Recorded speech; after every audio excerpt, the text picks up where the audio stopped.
gracias en el nombre de Cristo amado Jesucristo. Amén. Buenos días de nuevo a todos, bienvenidos a este lugar en la presencia del Señor. Como dice Carlos, cuando esta semana volváis a vuestros trabajos, a la familia, se os diga, uy, te veo más gordo. Tú le dices, pues es que he tenido un ágape. ¿Qué es un ágape?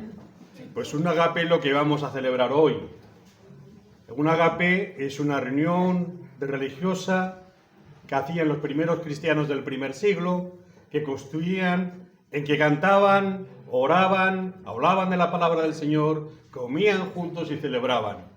Con lo cual, hoy vamos a ser un día feliz porque vamos a hacer lo que hacían los primeros cristianos al completo, incluyendo la comida. Espero que no haya los excesos, como dice de Corintios, unos hermanos se hartaban porque eran ricos y otros los pobres estaban. Aquí hemos dicho vamos a compartir, pero sobre todo compartir la alegría de vivir en el Señor. Amén. Voy a seguir la línea de lo que he predicado en días anteriores. El Evangelio siempre son buenas noticias. Buenas noticias porque son felicidad, como dice el Señor Jesús, para los humildes. Bienaventurados los humildes, bienaventurados los pobres en espíritu. Hoy voy a hablar de la segunda bienaventuranza. ¿Por qué somos felices? Felices los que lloran, porque ellos recibirán consolación. ¿Lloras con frecuencia? ¿Lloras? ¿Sufres? ¿Estás triste? Hay una paradoja, lo que es una presente paradoja, con una promesa. Felices los que lloran. Esta es la segunda de las bienaventuranzas que Jesús empezó a enseñar en el Sermón del Monte. Cuando veíamos la primera de los pobres en espíritu, ¿qué eran los pobres en espíritu? Os recuerdo, son aquellas personas que en su experiencia humana comprenden y aceptan que yo para vivir dependo de Dios y me someto a cumplir su voluntad. Me ha encantado el error que he cometido esta mañana, porque Carlos ha hecho una lectura que no es la que yo quería, pero ha coincidido con la enseñanza y la vais a acoplar con lo que, cómo mueve Dios los hilos. Somos discípulos de Él, amamos, seguimos sus mandamientos y hay que tomarse muy en serio. Cuando yo era joven, la edad de 15, 16 años, un poquito más quizás, escuché, que lo he referido desde aquí, a un escritor alemán llamado Hermann Hesse. Y una de sus alusiones decía, si llegáramos a entender que los mandamientos de Dios están puestos para nuestra felicidad, lo obedeceríamos con alegría. Dice, porque yo, siendo un niño bueno y obediente, me rebelo contra las imposiciones. Cuando aceptamos los mandamientos de Dios como el consejo sabio de nuestro Padre, que si los cumplimos somos felices, ya no quebranta nuestra voluntad. Señor, me he dado cuenta que obedeciéndote a ti me va muy bien en la vida. Me da muy bien en la vida. Y yo lo oí y dije, yo que he sido siempre, me llamaban el Señor del no, porque yo a todas las propuestas siempre empiezo con un no. No, y luego ya cambio. En segundos, en minutos, pero cambio. Pero era el Señor del no. Quiere deciros que algunos que ya peinamos canas y ya quisiéramos peinar muchas más, que fueran canas, también hemos sido jóvenes y rebeldes. También hemos tenido que aprender. También he tenido que adquirir mansedumbre. Pero hemos sido jóvenes y rebeldes con nuestros padres, con nuestros jefes, con el mundo. Hasta que llegamos a encontrar el equilibrio interno y algunos gracias a la ayuda de Dios en nuestra vida. En contraposición, la humildad contra aquellos que son orgullosos y soberbios y se plantean, ¿y quién es Dios para que yo le obedezca, para que yo me someta a Él? Bienaventurados los humildes, los que llegan a entender y a ser posible a corta edad que cuando consideramos a Dios en nuestra vida va bien. Ahora bien, vayamos a la segunda. ¿Por qué lloramos? El llanto es una expresión del alma. Los animales no sé si lloran. Sí, porque tienen alma también, ¿eh? Y a veces más que nosotros. Tanta gente que ama, sobre todo a los perros. Dicen de los caballos también, los gatos. Las lágrimas fluyen de nuestro rostro en momentos de tristeza, pero también en momentos de alegría. A veces las lágrimas tienen propósitos como es el alivio físico. Si no tuviéramos lágrimas, nuestros ojos se secarían. De hecho, hay gente que a veces tiene una deficiencia y tiene que irse a ponerse gotas. Pero también las lágrimas nos sirven como una especie de limpieza de los ojos y también tienen anticuerpos y enzimas que combaten las infecciones provocadas por el polvo y las bacterias. Pero también nos proporcionan un alivio emocional las lágrimas. Son respuesta a grandes emociones. Estamos felices, o tristes, o asustados, o abrumados. Llorar libera las tensiones emocionales y nos proporciona un alivio momentáneo. Físico, emocional. También reduce el estrés, la ansiedad. ¿Por qué? Porque las lágrimas también contienen sustancias que te ayudan a reducir el estrés y la ansiedad, producido por las emociones. A veces los hombres somos muy fuertes y aguantamos, pero hay un momento que ya se acumula y lloramos. Yo sé que en la sociedad japonesa o coreana los hombres no pueden llorar, no se ve bien. Hay culturas que reprimen las lágrimas. Yo diría, a efecto de lo que hemos visto hasta ahora, tanto física, emocional o la ansiedad, se lo están perdiendo. Se lo están perdiendo. La cultura es una cultura muy estoica, hay que aguantar y no hay que mostrar la debilidad del llanto. Yo lloro. En general lloro, veo cuando se habla de la muerte, no sé por qué me da por llorar. Lo que quería era que veáis cuando Jesús llorara. No me adelanto, voy a seguir el guión hoy. Para que veáis que Jesús lloró en momentos que tenían que ver con la muerte o el dolor. Respuesta también las lágrimas a un dolor intenso. Un niño se nos cae, yo tengo una nieta que es la llorona, llora por todo. ¡Ay, llora por todo! Pero bueno, tengo esperanza de que no cambie nunca, porque la abuela es igual que la nieta. Así que, y se parece mucho a ella. Así que el llanto le perseguirá toda la vida. Llora uno cuando nos agredimos física o emocionalmente, porque el cuerpo reacciona con lágrimas. Es una forma de expresar dolor y también de buscar consuelo. Porque ¿qué hace un niño cuando se hiere? ¡Ay, papá y mamá, ¿no? Besito, besito. ¡Hala, pura curita! Se te cura. Buscamos consuelo, pero también como adultos. Como adultos, llorar nos hace más humanos. ¿Por qué? Porque cuando lloramos conectamos con los demás. Tú empiezas a contar aquí lo bien que está la vida, lo que has ganado este mes, el coche que has cambiado, y algunos de nosotros nos alegraremos y otros te envidiaremos. Pero si tú nos cuentas un problema, un dolor, una historia, yo creo que el 100% oraremos por ti. Hay comunión, hay conexión, porque el dolor nos permite lo más humano, la preocupación unos por otros. A veces no acompañamos a uno con lo bien que le va porque la envidia está ahí siempre buscándonos. Pero el llorar nos hace más humanos. Ver a alguien llorar puede despertar en nosotros eso que se llama empatía y la compasión. ¿Qué significa en la Biblia llorar? ¿Con o sin lágrimas? Porque a veces, como el poeta o el payaso aquel, ¿cuántas veces al reír se llora, no? ¿Cuántas veces reprimimos el dolor, no lo expresamos? Bienaventurados los que lloran, porque ellos recibirán consolación. La palabra que se utiliza aquí en griego para llorar indica un pesar profundo. Comienza, digamos, en el lugar de las emociones, en el corazón, se apodera de nosotros y se manifiesta en el exterior. La bienaventuranza expresa que aquellos que se lamentan y lloran por su pecado serán consolados. Y ha introducido un concepto nuevo, pecado. Hay una promesa de consolación. La consolación de la cual habla el texto bíblico no es que tú vas a tener una sensación, un alivio pasajero, sino que vas a tener una liberación efectiva del peso del pecado tras un proceso de arrepentimiento. Esta mañana se ha mencionado aquí una persona de las últimas que se ha bautizado, Iván, cómo su vida ha sido transformada, porque ha sentido que su pasado ha sido perdonado. Y es un hombre nuevo, que enfrenta al mundo desde una perspectiva. Ya no somos nuevos, ya no somos el mismo. No me hables de mí. Ese murió con Cristo y resucitó una nueva vida en Cristo. Amén. Amén. Cada uno hemos experimentado en mayor o menor intensidad esto.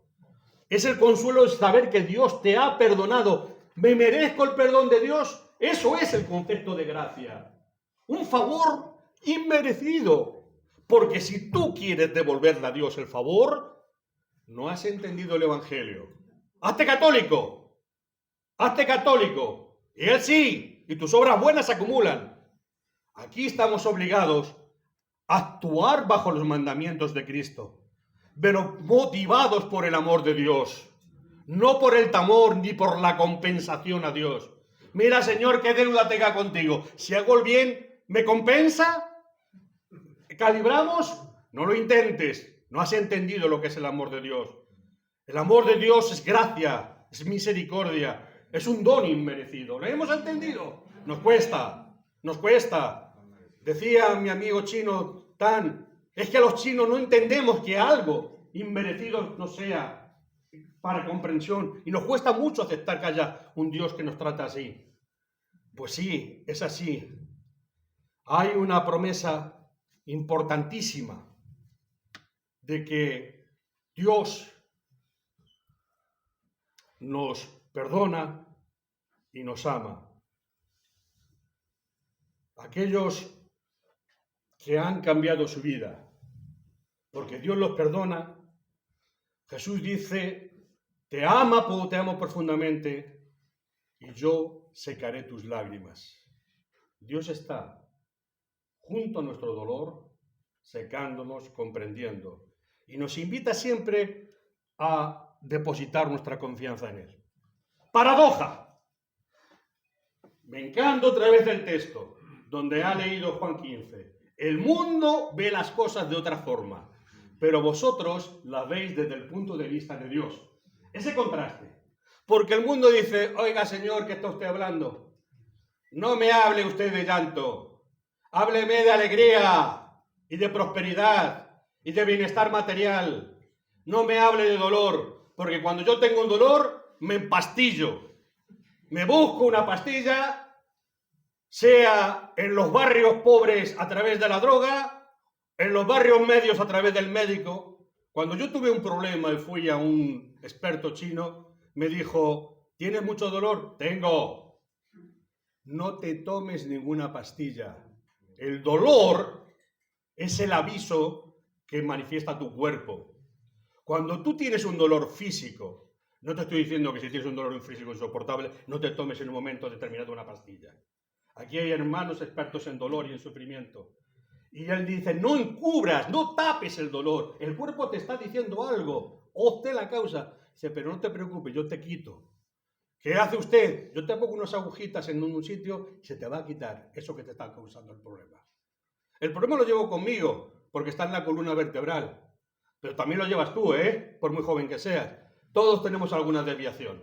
La columna parece ser como es nuestra devolución espiritual. Todos estamos desviando también, de alguna manera. Todos tenemos algún problema. Dice, pero yo te puedo equilibrar tus nervios para que no te produzcan dolor. ¿Amén? Amén. Y de vez en cuando lo ayudo. Y voy al gimnasio, intento estar fuerte, intento la promesa que os hice hace días de perder peso, para no dar trabajo. Lo intento, cada día. Me veréis que peso 100 gramos menos que la última vez que hablé. Estoy cumpliendo mi promesa. Y si no es así, me pongo en ayuno radical como otras veces para no fallar a la promesa. Pero la filosofía del mundo es evitar el dolor, es entretenernos, es darnos unas alegrías pasajeras, es motivarnos con una felicidad ficticia que se tiene que comprar con dinero. Mientras que aquí dice, bienaventurados los que lloran, y Lucas nos dice, ¿por qué? Dice, los que ahora lloréis, en el futuro reiréis. Amén. Promete bendición. Promete felicidad a los que lloran. Llorones, hermanos llorones, llorad en el sentido espiritual. Estamos una vez más frente algo que tiene un significado enteramente espiritual. No está diciendo que frente a las lágrimas que se nos producen cuando un ser amado se nos va al otro lado, llega a su hogar, porque sabéis que nosotros existíamos desde antes del principio del mundo, existíamos con Dios y volvemos a nuestro hogar. Pero esto nos cuesta mucho trabajo. Pensamos que lo único que tenemos es lo de aquí y lo de ahora. Pensamos que lo que tenemos es prolongación de nuestra vida, calidad de los bienes materiales. Cuando Jesús nos dice, hay unos hogares celestiales preparados. Pero es que os digo más, antes de la fundación del mundo, ya estabais conmigo en el otro lado. Nos cuesta entender esto, nos cuesta entenderlo, pero las promesas de la palabra de Dios están ahí, están ahí. Las lágrimas que produce la muerte de un ser querido son lágrimas naturales y no hay que reprimirlas. Pero lo que aquí nos habla de un llanto espiritual.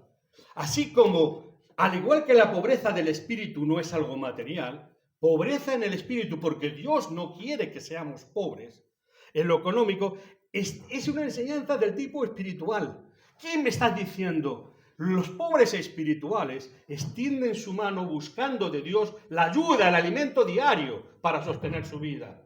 Así vosotros también tienen todas las bienaventuradas esta condición espiritual y una actitud espiritual. Se alaba a todos aquellos que por motivos espirituales lloran. De ellos dice Jesús que tenemos motivos para estar felices. ¿Por qué lloró Jesús? ¿Os recordáis las veces que Jesús ha llorado en el Nuevo Testamento? ¿Recordáis? Jesucristo vino al mundo como un ser humano, como tú y como yo, y experimentó la plenitud de la humanidad. También las emociones. Si podéis decir, ¿sintió frío? Sí, y calor, y hambre en ocasiones. No era una ciudad, no era un lugar con menos impuestos que los que tenemos ahora. Tenía muchos impuestos. El mundo donde nació Jesús, un mundo de dificultades.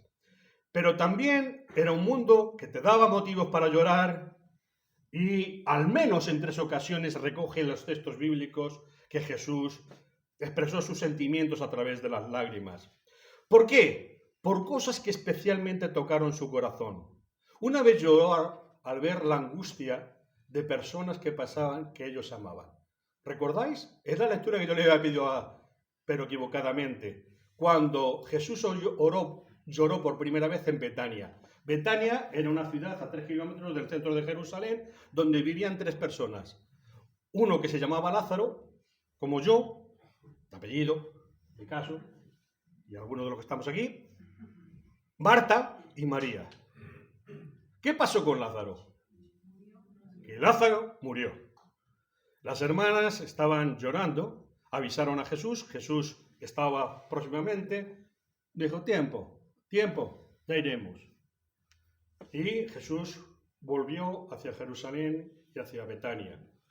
María dice que cuando llegó donde estaba Jesús se acercó, al verle, se postró a sus pies diciendo, Señor, si tú hubieras estado aquí, no habría muerto mi hermano.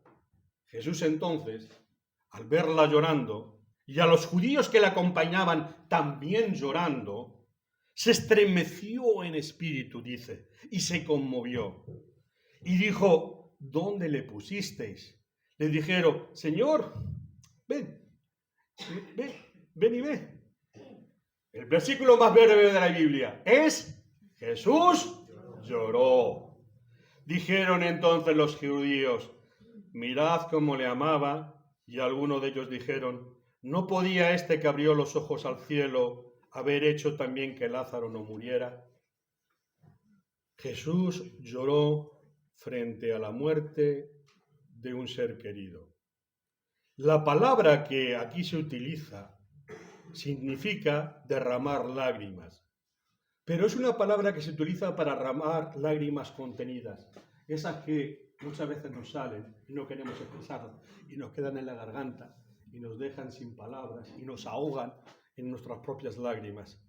Así lloró Jesús, contenidamente, frente al llanto. Juan dice que María no lloraba de esta manera, sino que expresaba lamentación públicamente. Sabéis que aún en el mundo hebreo y el mundo árabe existe la figura de las plañideras, mujeres que durante 4 días lloraban al fallecido, pero lloraban rasgándose las vestiduras, arrancándose o echándose cenizas en el cabello. Era una forma de expresar dolor público. Sin embargo, las lágrimas de Jesús contenían un sentimiento diferente. Él sabía que la muerte no era el final, que lo iba a resucitar, pero él lloró. Ante la muerte lloramos. La segunda vez que lloró, ¿sabéis cuál fue? Al ver los pecados de la humanidad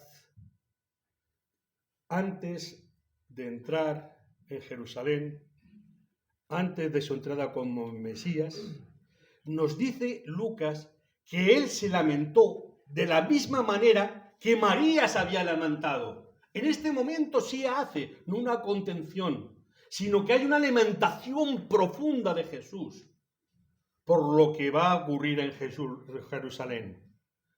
Había empezado la cuenta atrás de los días que le quedaban para ir a la cruz. Sin embargo, eso no era nuevo para Jesús.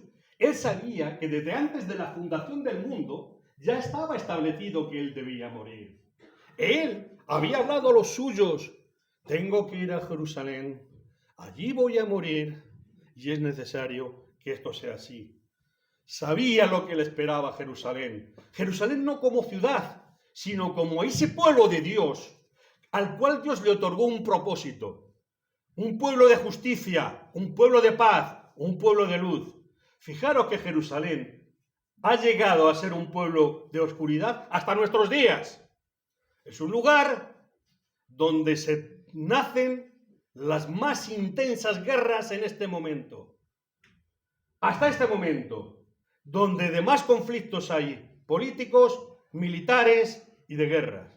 De hecho, se ha hablado que incluso esta semana han soltado una bomba nuclear en un F-35 para hacer la tercera guerra mundial y acabar con la humanidad.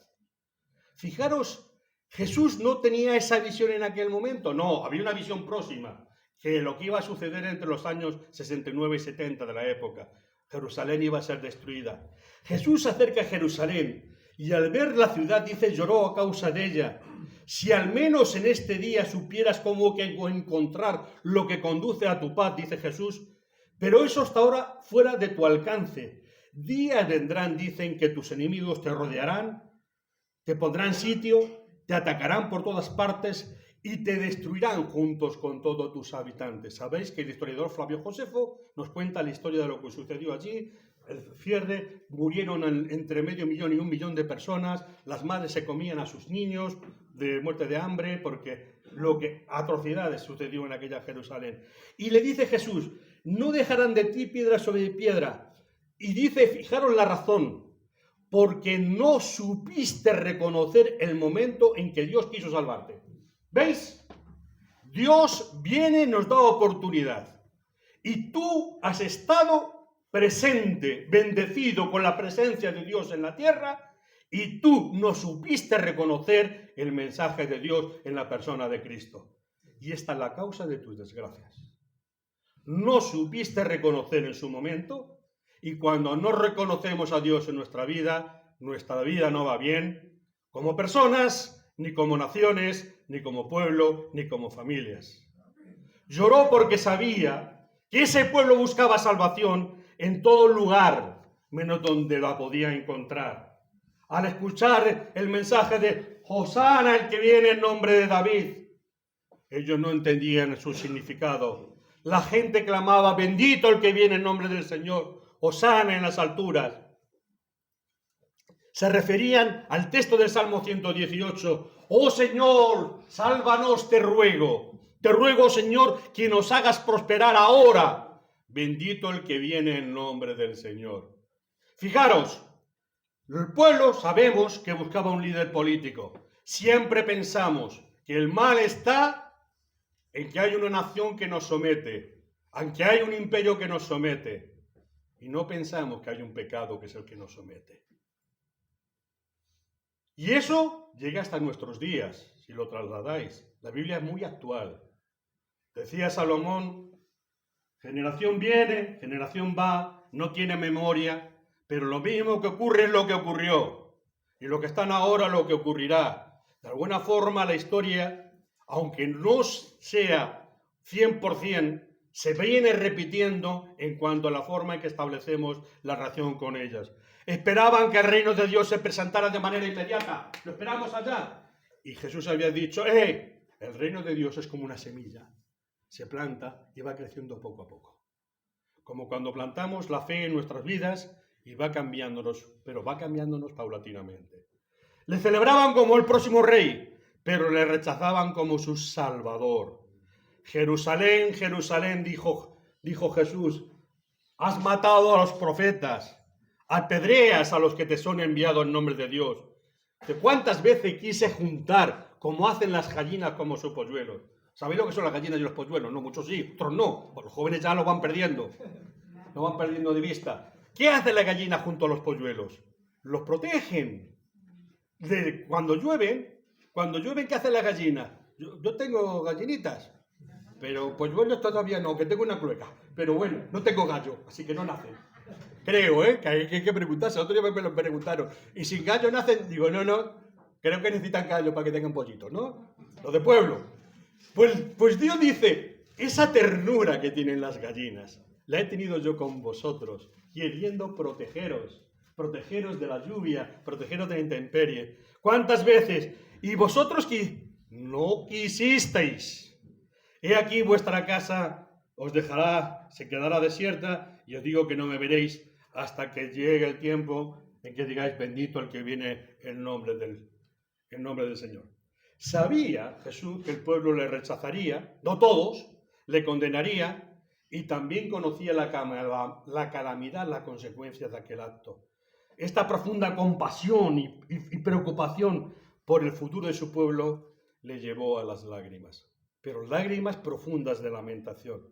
Y la tercera vez que Jesús llora, no tenemos la situación concreta, pero el autor de Hebreos nos dice que Cristo, durante toda su vida, oró y suplicó con fuerte clamor acompañado de lágrimas a quien podía liberarlo de la muerte, y ciertamente dice, Dios lo escuchó porque Jesús aceptó la voluntad de Dios. ¿Veis?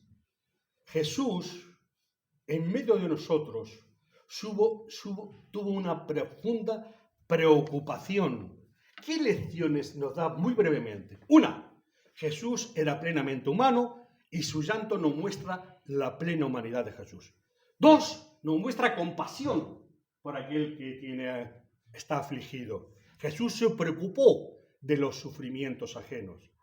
También se preocupó por la falta de fe, la falta de confianza en Dios, las que veía en la gente. También él sufrió por aquellos que le rechazaban. No le gustaba, porque Dios quiere que algunos se salven, ¿no? Algunos, unos pocos. Todos. Cuando cantamos aquel coro, y muchas almas se salvarán, y muchas almas se salvarán. Dios quiere que la totalidad de almas se salven a través de la fe en Él. Él sufrió nuestro lugar. Él dijo, quiero evitarte el sufrimiento. Como padre, como madre, no queremos evitar el sufrimiento a nuestros hijos, lo queremos. Él nos cuida porque se preocupa por nosotros y nuestras luchas.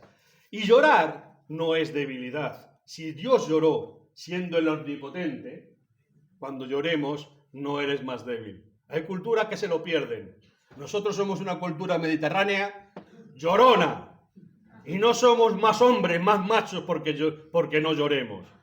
Llorar muestra, y además a las mujeres les encanta vernos llorar. De alguna forma es nuestro lado femenino también. Es nuestro lado humano. Aquel que nos muestra su debilidad, su vulnerabilidad. Hay hombres llorones que ligan una barbaridad. Hay profesores en la universidad que son unos llorones y todas las compañeras iban a consolarle. alguna más de un consuelo. Eso ya es abuso.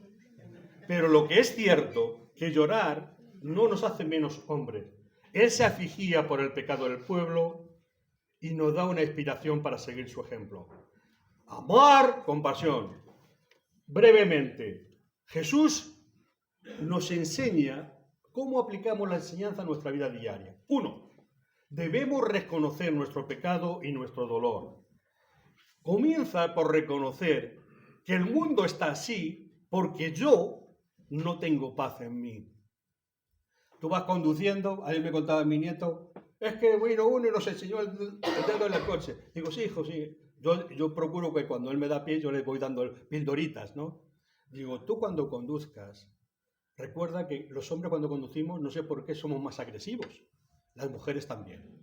Porque me dijo, la que puso el dedo así fue una mujer, ¿eh? Y lo había hecho mal ella, saliendo de un parking. Bien, bien, hijo. Tú intenta calmarte, ¿eh? Intenta calmarte. Tú intenta entender que tú tienes parte de culpa. Acepta tu culpa en lo que tú puedas cambiar. Vivimos en una época muy superficial.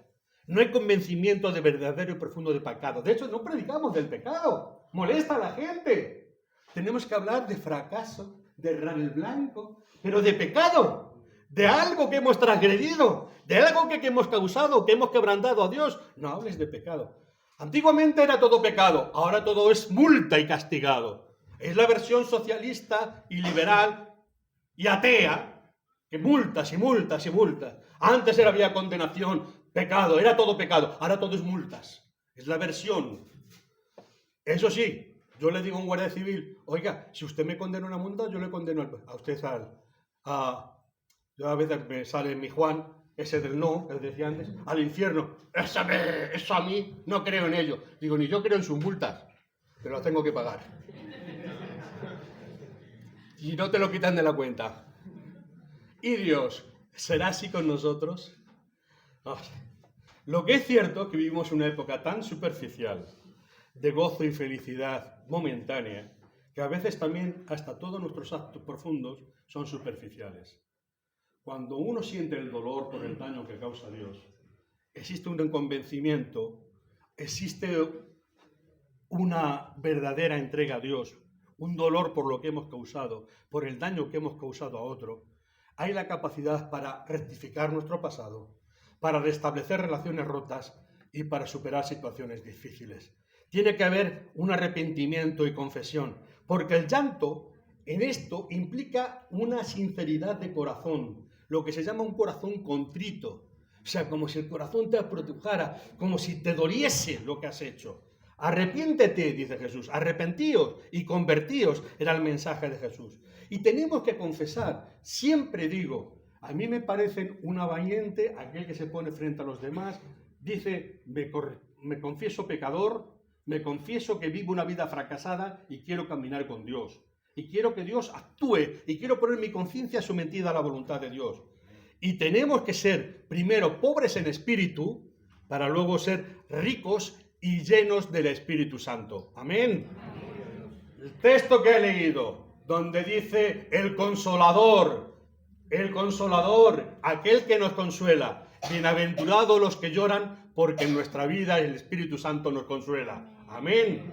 Cuando lloramos como Jesús frente al dolor que hemos causado, frente al dolor que existe por la realidad de un mundo que vive sin Dios, y nosotros debemos actuar así. ¿Qué dice el Salmo 51? Al corazón contrito y humillado, tú le despreciarás. ¿O no? No le despreciarás tú. Cuando hay un dolor profundo en nuestro corazón, Dios nos consuela. Tenemos que buscar el consuelo espiritual. La consolación prometida no es alivio temporal, sino una paz profunda y verdadera. ¿Cómo buscamos a Dios? A través de la oración. La lectura de las Escrituras. Esto. Congregándoos. ¿Recordáis el mensaje del primero de año? No os dejéis de congregar porque algunos tienen por costumbre. Y aquí no venimos a decirnos unos a otros, hermano, te veo más gordo, te veo más fea, te veo historia. Aquí venimos, qué belleza te reviste el Espíritu del Señor. Que nuestras palabras, la más mínima sea de bendición para nuestros hermanos. No echemos jarros de agua fría. Ahí en la calle lo harán. ¿De acuerdo? ¡Calvo! ¡Calvo! Hijo de mi padre y de mis abuelos. A orgullo lo llevo. Bendito el que tenga el pelo. Yo era más guapo con pelo. Pero estoy orgulloso de que soy hijo de mi padre y de mis abuelos. Si no, tendría que sospechar, como he dicho muchas veces, de la santidad de mi mamá. Hay herencia y la recibo. También recibo la salud. También recibo el tamaño. Lo heredo y no me duele. Pero yo preferiría, y me han dicho calvo, y yo diría, hombre, ¿no podría mandar unos osos como aquel profeta del Antiguo Testamento contra estos jóvenes que me están llamando calvo? Pues el cuerpo te pide. Pero yo te dice, ya perderé en el pelo esto también. Paciencia. Hay empatía y como venimos aquí a compartir nuestras luchas, pero sobre todo venimos a hablar de las esperanzas y la consolación que hay en Cristo Jesús. Mi mujer me dice, lo repito, qué bello eres. ¿Por qué? Porque me ama. Yo me miro al espejo y digo, bueno, pero cuando el amor nos embellece, por favor, hasta la persona más deforme, cuando tiene un alma, qué bella es. ¿O no es así? Y eso lo podemos tener todos, independientemente de lo natural. Nos revestimos de lo espiritual. Jóvenes, no os engañéis cuando busquéis novias o cuando busquéis jóvenes. Buscad personas que se sometan a la voluntad de Dios. Porque esa belleza permanece, la otra se pierde. Las mujeres dicen, no te preocupes, hija, porque eres delgada y limpia. Dice, porque gorda y sucia no vamos volviendo. No todos. Aquí nosotros cuidamos de nuestro cuerpo porque es el templo del Espíritu. Y cuidamos también del cuerpo y comemos lo que debemos comer y nos lavamos cuando nos debemos lavar. Y no solamente se trata de tu propio dolor, porque debemos practicar la empatía con los demás, compartir las cargas, ofrecer consuelo, pero también, hermano mío, sé compasivo contigo mismo. Escucho muy a menudo hermanos que se dan golpes de pecho. Insisto, déjalo para los católicos. Tú eres hijo de Dios, discípulo de Cristo. No te des golpes de pecho. Compréndete y perdónate como Cristo te ha perdonado, ¿vale? Frente a una debilidad, que todos las tenemos. ¿Las confesamos? ¿Las confesamos? Yo no seré borracho, no seré drogadicto, pero a veces soy más codicioso de lo que debo ser, o un poco de envidioso. ¿Eso no se ve? Pues ahí está en la misma categoría de pecado. Yo no voy a juzgarte, yo voy a ayudarte. Sé compasivo contigo, por favor. Sé bueno contigo. No te maltrates, cuídate, quiérete, ámate, por favor. Aprende de tus errores y crece algo. No juzgues a los demás por los errores. Yo tenía esa costumbre porque yo se me evidenciaba. Aquí, antes de salir de la iglesia, yo veía los errores de los hermanos. Y yo lo veía ahí. Y cuando yo decía, hermano, este tiene un error, ¿sabéis lo que hacía el Señor? Esa semana me hacía incurrir a mí el mismo pecado. Así que no le señales a tu hermano, ora por él, para que Dios no te ponga a prueba lo tuyo. Y haz acciones concretas. ¿Sabéis cuál es de ellas? El acto de consolar a los demás nos ayuda a consolarnos a nosotros mismos. Todo lo que hacemos por el otro recae sobre nosotros. Bendecimos, nos viene la bendición. Maldecimos, nos llega la maldición. Bendigamos. Luego Dios a su tiempo nos dará. Cristo lloró por otros, por el pecado, por lo que había hecho el pecado. Yo siempre me imagino, yo no quería, Señor, yo no quería esto para mis hijos. Yo quería un huerto, un paraíso constante. Yo no conocía que atravesaran con el dolor de la separación y la muerte. Yo no quería que mi pueblo, al cual le privilegié durante tiempo, dándole un territorio, dándole unas condiciones, dándole una revelación especial, dándole unos mandamientos hermosísimos, permanentes, que el pueblo mío lo dejara de cumplir y lo tuviera que desechar. Pero bueno, dice Jesús, y con esto acabo, cuando Jesús, en la primera vez que comienza su ministerio, y en la sinagoga de Cafarnaún, toma textos del profeta Isaías de siglos antes y dice, yo tengo una buena noticia para los pobres, porque he venido también a vendar los corazones destrozados y a dar consuelo a los que están de luto. ¿Cómo está tu corazón? ¿Cómo están tus lágrimas? ¿Cómo está tu situación? ¿Cómo estás de triste? Pues bien, el propósito de Dios es darte consuelo, es de una buena noticia y vendar los corazones destrozados. Y Pablo, que lo entiende así, escribe a los corintios, aquellos a los que también se habla de lo que vamos a hacer ahora, que era costumbre de tomarse ágape, él es el que conforta en todos nuestros sufrimientos. Nos conforta, lo experimentas así, de manera que también nosotros, dice, podamos confortar a los que se hayan atribulado, gracias al consuelo que hemos recibido de Dios. ¿Amén? Amén. A mí me dicen, ¿y tú por qué crees en Dios? Amigos amados, yo no sé cómo no puedo no creer en Dios. ¿Por qué crees en Dios? Y yo le digo, porque yo he experimentado la presencia de Dios en mi vida. Porque cada uno de nosotros que hemos conocido a Dios, no hemos leído la Biblia, sino la Biblia se ha convertido en una experiencia vívida en nuestra vida. Cuando la Biblia y el consejo y la presencia de Dios se presenta en tu vida, eso es lo que me hace creer.